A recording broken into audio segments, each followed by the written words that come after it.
Greetings, Yevgeny, your inimitableness. I've been down with the case of long COVID for 4 years now, and only recently have I started to get enough strength back to leave the house and clear out the fog in my head. For the first few years, I couldn't even read more than a couple paragraphs or watch TV. It eventually came out that Anthony Fauci, the former director of the National Institute of Allergy and Infectious Diseases and former medical advisor to the president, was funding that Wuhan laboratory. He was also behind that smear campaign of discrediting the idea that the virus leaked from a lab. Not long ago, Fauci's top advisor was caught deleting emails. Please tell me, what are the chances that China, Fauci, and other bureaucrat scum will ever be held accountable? First of all, it is truly disturbing to hear how sick you are, and based on what you've just described, you have every right to file a lawsuit against the criminal government of China.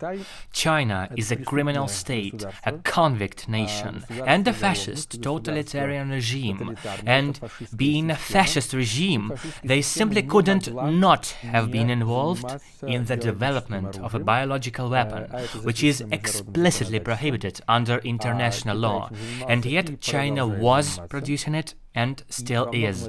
This is largely due to the fact that it's a fascist society embedded within a totalitarian state. The press and public institutions are structurally incapable of functioning as they should, because the press itself is a state-appointed superintendent, fully under the thumb of China's fascist government. First, I do believe everyone, I can't do all of this alone, must pursue both individual and collective lawsuits. Anyone suffering serious health issues due to the Chinese virus, you and people across the world must file both private and collective lawsuits against China. You have every right, just as you must also file your private and collective lawsuits against the officials responsible for introducing e-scooters into pedestrian areas. Those officials belong behind bars, along with the mayor, the kick-sharing companies, and the rest of them.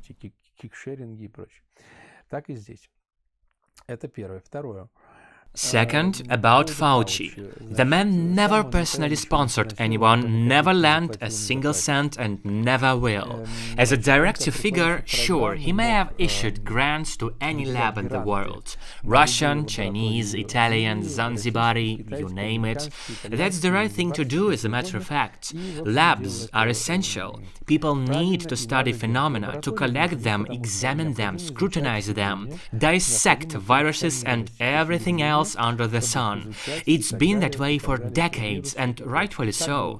That's the normal workflow for microbiologists, virologists, and every doctor in the field. What must never be done is to recombine a virus in ways that increase its contagiousness or lethality. It is explicitly forbidden to create synthetic artificial viruses, because doing so is tantamount to manufacturing a biological weapon, and producing biological weapons is prohibited. Yet in the Wuhan laboratory, they were doing both. They were recombining viruses, including the one responsible for atypical pneumonia, and constructing entirely new ones. I predicted this back in 2020, months before the whole thing began, before scientists even confirmed that the Chinese Wuhan virus was not a product of nature but of a man. Such combinations had never been seen before. It doesn't behave in traces, but atypically.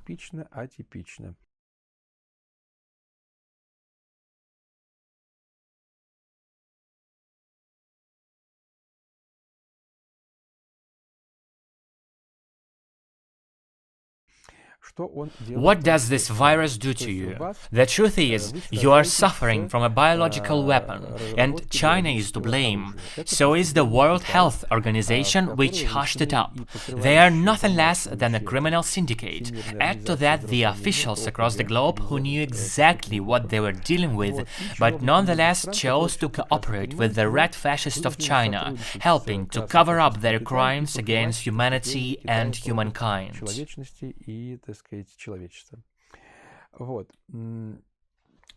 What exactly is Fauci's guilt? He is guilty of being fully aware and widely known to be aware that the virus was artificial and that it had leaked. I presume the leak was accidental. Still, he covered it up. There was, however, a moment when the Chinese decided to play restive over some minor issue. In response, he gave them a hint, right in front of the press, that if they remained uncooperative, he might just initiate an investigation into the virus leak. Well, he and the Chinese smoothed it over afterwards, but the point is this: he was in the know, and he faced them down publicly, reminding everyone that he knew that the virus was artificial. That being said, the circulation of research grants, whether in Russia, America or France, is simply a confirmation that we are living in modern times. The same applies to international opera productions. Take the Bolshoi or Mariinsky theaters, for instance. They are doing a great deal of such joint performances. Or consider academic exchange programs and study grants for Russian, French, American or German universities. These serve both students and scientists, or even those seeking to improve their qualifications. This is a global practice and it must continue. We cannot allow these scientific research ties to be severed. Alas, this is exactly what's happening today. But I repeat, the problem with China is that China, like any fascist state, has engaged in actions that blatantly violate international law, and they've done it clumsily because totalitarian regimes have no real culture, just as they cannot sustain a free, high-quality press. These dolts who let the virus go AWOL, they may be technically skilled in some narrow capacity, but they are utterly devoid of culture, and if you are that negligible, it's no wonder the virus leaked. As I said back in 2020, during the Soviet era, there was a similar case when a biological weapon was accidentally released. It was a well-known incident that took place in the 70s, and there were victims. Of course, it was classified at the time, but under Yeltsin, it was finally declassified. Everyone knows about it now. And here we are again, with a second similar case, and in both instances, the leak occurred in totalitarian states, first in the USSR and now China.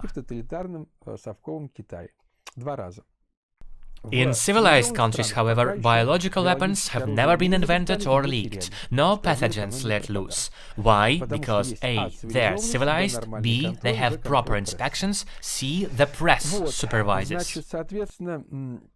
Back to Fauci. He won't face any real consequences for this wide spectrum of violations, but he might be forced to take the heat for something minor, maybe for defaulting on some protocol. They'll probably dig up some trivial excuse to charge him, but not for the real crime that he knew about the China malefaction and kept his mouth shut. He huddled the truth not just from a lack of will, but because he is part of the same bureaucratic system that spans America, France and England. They were all covering for China. Leftists across the globe kept it under wraps. They all knew, but they colluded. That's the truth.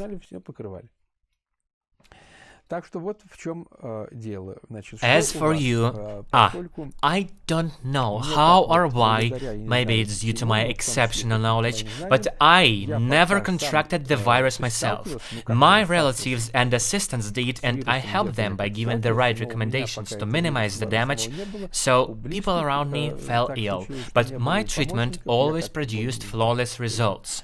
Those who delayed coming to me, well, it's too late for them.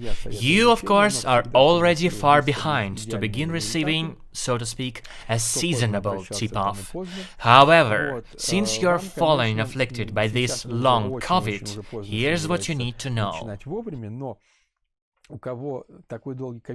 First, this is not just any virus. This specific one was engineered as a biological weapon, designed to cause profound multi-organ dysfunction. Its aim is to wreck your body entirely, from the cerebrum down to your fingernails. That's the first and most crucial point. It was created deliberately to do precisely that. Second, this virus will not yield to the same treatments you'd use for the common flu. Forget get it. Because it poisons the entire organism, it must be eliminated entirely, the way one treats severe intoxication. So the first step is a full body purge, as if you've been seriously poisoned, because you have. Third, if, in your case, the illness has advanced far enough to reach your brain, then your treatment protocol must mirror that of stroke patients. The same regimen used to post-apoplexy rehabilitation applies here.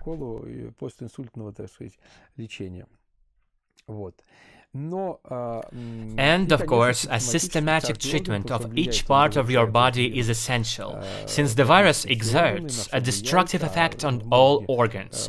When it strikes the brain, it can reach as deep as the limbic system. Speaking of apoplexy, we recently discussed Alain Delon and how his family, especially those brats, wrecked his health to such a degree that he suffered 2 strokes, and both were rather severe. These are the direct consequences of the ungrateful, detestable behavior of his sons. So, from COVID to family values, these things have lots in common actually. Both have been among favorite subjects of the bureaucrats.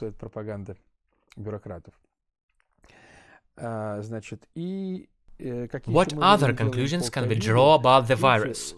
As you can see, some get through it easily, others suffer grievously, and for some it's a nightmare. And right in the first year of the pandemic, back in 2020, they figured out that it depends on your blood type and other specific traits of your organism. And don't even start with the usual, yeah, it's all about serious chronic illnesses or obesity. No, it's not. Or rather, it's not just that. Of course, living with chronic disease is a burden. It's far better to live without it. That's obvious. But there are other key factors at play: genetics, blood type, and more. Unfortunately, though objectively, it plays a major role.